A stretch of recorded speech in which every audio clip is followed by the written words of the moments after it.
Alors bonjour et bienvenue dans cette nouvelle vidéo, Romain de Devenez entrepreneur du web. Aujourd'hui, j'aimerais vous parler des marketplaces. Pourquoi faut-il vendre sur les marketplaces? Alors vous allez être concerné si vous avez un site e-commerce.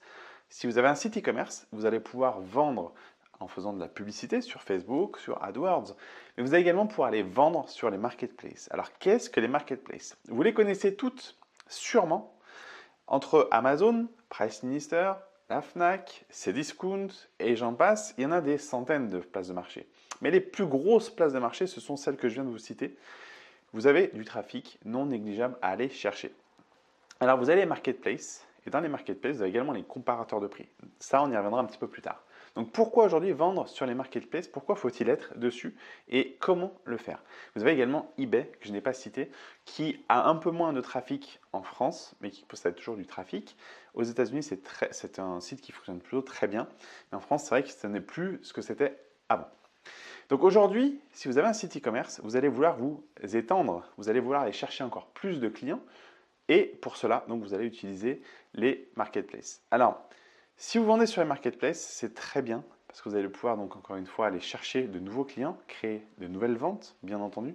Mais par contre, il y a quelques petits bémols à prendre en compte. Il y a quelques petites choses à prendre en compte également dans votre, entre guillemets, comptabilité, parce que ça a des frais. Il y a des frais qui seront imputés entre les abonnements et les charges qui sont prises par chacune des marketplaces à chaque fois que vous vendez, donc ils prennent leur commission. Ça, il faut bien en prendre compte. Mais le premier problème qui peut se situer, c'est sur votre fiche produit.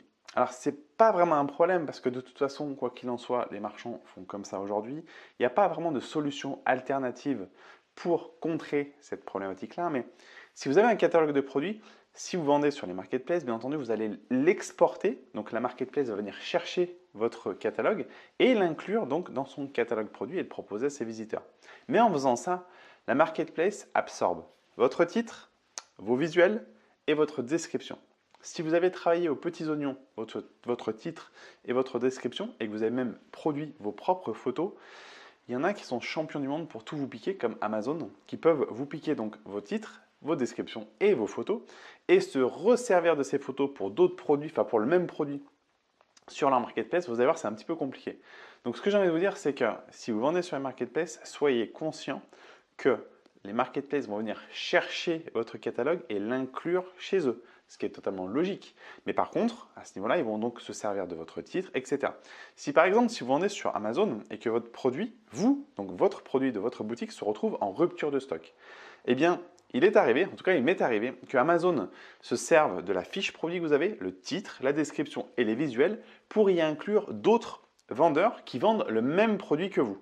Donc pendant que vous êtes en rupture de stock, eh bien d'autres vendeurs viennent squatter la fiche. Donc ça, c'est un petit problème qui est assez récurrent, mais qui peut être gênant en termes de référencement. Donc si je vous parle de ça, c'est parce que du coup, donc, les marketplaces viennent absorber votre catalogue avec tous les ingrédients qui sont dedans, donc les photos, etc. Mais ce qui veut dire aussi que lorsque vous allez essayer de travailler votre référencement naturel, eh bien, pensez que Amazon, Cdiscount, etc., donc toutes les marketplaces où vous êtes, auront le même titre que votre fiche produit, la même description, etc. Donc ça peut être problématique, ça peut être même pénalisant. Faites très attention à ça. Il est clair et net que si vous avez un produit avec un bon titre, par exemple, que vous êtes bien placé dans Google, si le client, en tout cas le futur client, tape dans Google le titre de l'article et il arrive à tomber sur votre produit, il tombera pertinemment et forcément sur le produit de la marketplace qui sera bien mieux positionné que vous. Parce qu'il faut savoir que les marketplaces aujourd'hui ont un référencement qui est excellemment bon. Vous retrouvez souvent Amazon, vous retrouvez souvent Cdiscount, souvent la Fnac en premier, dans les premiers résultats de recherche. Du coup, ils vont vous piquer ces places-là, ils vont vous squatter les places et vous allez retrouver derrière avec votre référencement naturel. Mais par contre, si vous piquez ces places-là, c'est-à-dire que quand l'internaute va cliquer sur une de ces marketplaces, il tombera donc sur votre produit si les mots-clés sont en corrélation avec votre titre, etc. Logiquement, il va tomber sur votre produit. Mais sachez que pour le référencement naturel, c'est un petit peu plus complexe, mais en tout cas, ils vont venir squatter les places à votre place, c'est le cas de le dire. Donc c'est pour ça qu'en référencement naturel, on va parler d'aller chercher de la longue traîne, donc optimiser son référencement sur la longue traîne. Donc là, j'ai fait une autre vidéo à ce sujet, vous pouvez retrouver la vidéo sur ma chaîne YouTube. Ce n'est pas le sujet de cette vidéo. Donc aujourd'hui, vendre sur les marketplaces, ça va vous permettre de booster votre résultat, c'est-à-dire de pouvoir vendre auprès d'autres personnes, de millions d'autres personnes qui squattent, qui surfent sur les marketplaces. Et le fait d'aller sur chacune d'elles, c'est très bien parce que vous allez pouvoir donc proposer votre catalogue. Par contre, faites très attention, si vous vendez sur les marketplaces, n'allez pas faire la course à celui qui est le présent sur le plus de marketplaces. Pourquoi? Parce que ça va vous coûter déjà de l'argent. Chaque marketplace, en général, comporte un abonnement mensuel auquel vous adhérez. Une fois que vous avez adhéré à cet abonnement-là, vous aurez donc une commission sur chacune des ventes que vous allez produire sur la marketplace en question. Les ventes, une fois que vous faites une vente et que vous avez une commission, on va dire que c'est le jeu. Mais par contre, l'abonnement, si vous êtes abonné sur 10 marketplaces, donc tous les mois, c'est un budget. Si vous vendez que très peu d'objets, faites très attention, vous allez très vite être dans le rouge. Si vous avez 10 abonnements à payer à hauteur de 30 ou 40 euros, ça fait déjà vite 300 ou 400 euros par mois à sortir.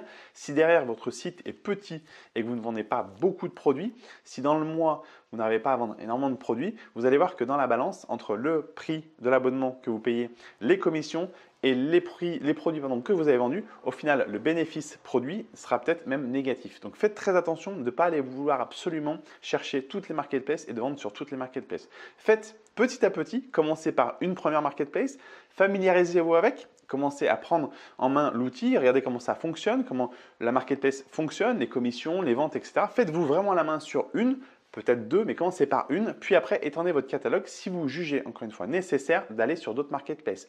Par exemple, si vous êtes sur Amazon, peut-être que votre produit se vend très bien. Si vous allez sur Cdiscount, vous allez voir que ce n'est pas la même. Le produit qui se vend très bien sur Amazon ne se vendra peut-être pas forcément très bien sur Cdiscount. Donc faites très attention à ça aussi.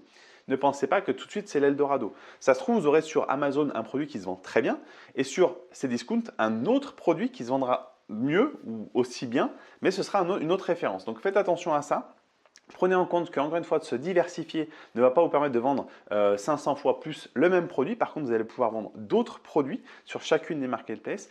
Allez-y doucement, jaugez, regardez, faites mois par mois s'il le faut. Commencez par un premier mois avec une marketplace ou deux. Jugez un petit peu si le jeu en vaut la chandelle, c'est-à-dire si l'abonnement vous coûte finalement pas trop cher par rapport aux bénéfices que vous en sortez, aux ventes que vous faites. Si vous voyez que c'est bénéfique, eh bien lancez-vous, augmentez peut-être même votre catalogue, allez sur d'autres marketplaces, testez et retestez, regardez bien que ce soit encore une fois positif pour votre business et étendez-vous. Mais encore une fois, ne faites pas cette erreur de courir après toutes les marketplaces, ça vous ne servirait vraiment à rien.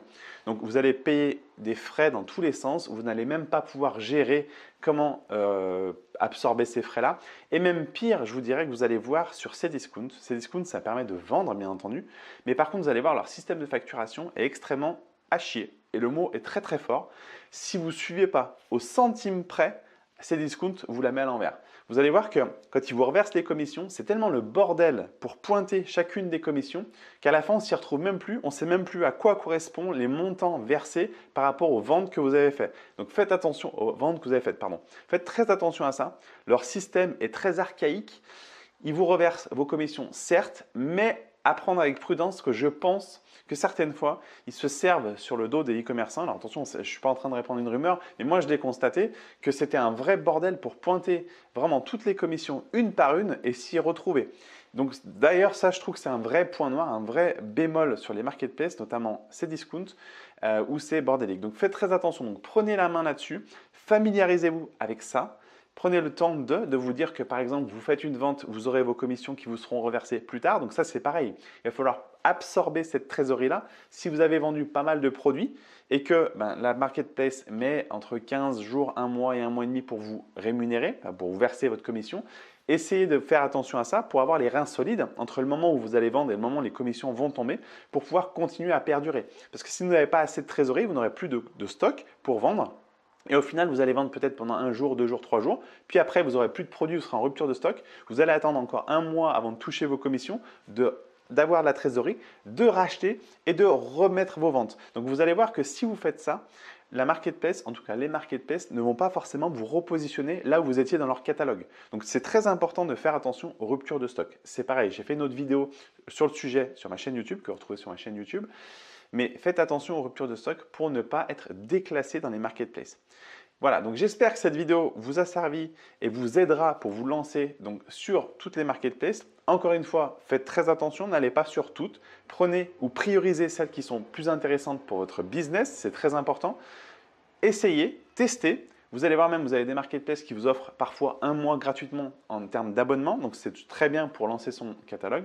Encore une fois, faites attention si vous lancez en parallèle le référencement naturel. Si vous axez votre stratégie sur le référencement naturel, vous allez voir que avoir les marketplaces dans votre cahier des charges, c'est très bien, mais ça va apporter une difficulté supplémentaire de pouvoir bien vous positionner sur différents mots-clés. Voilà, donc j'espère que cette vidéo vous a plu. N'hésitez pas à mettre un commentaire juste en dessous de la vidéo si vous êtes sur YouTube ou sur Facebook. N'hésitez pas à vous abonner à ma chaîne YouTube en cliquant sur le bouton qui est juste en dessous. Si vous êtes sur Facebook, n'hésitez pas à liker ou à partager. Je vous en serai très reconnaissant. Je vous dis à très bientôt. Ciao!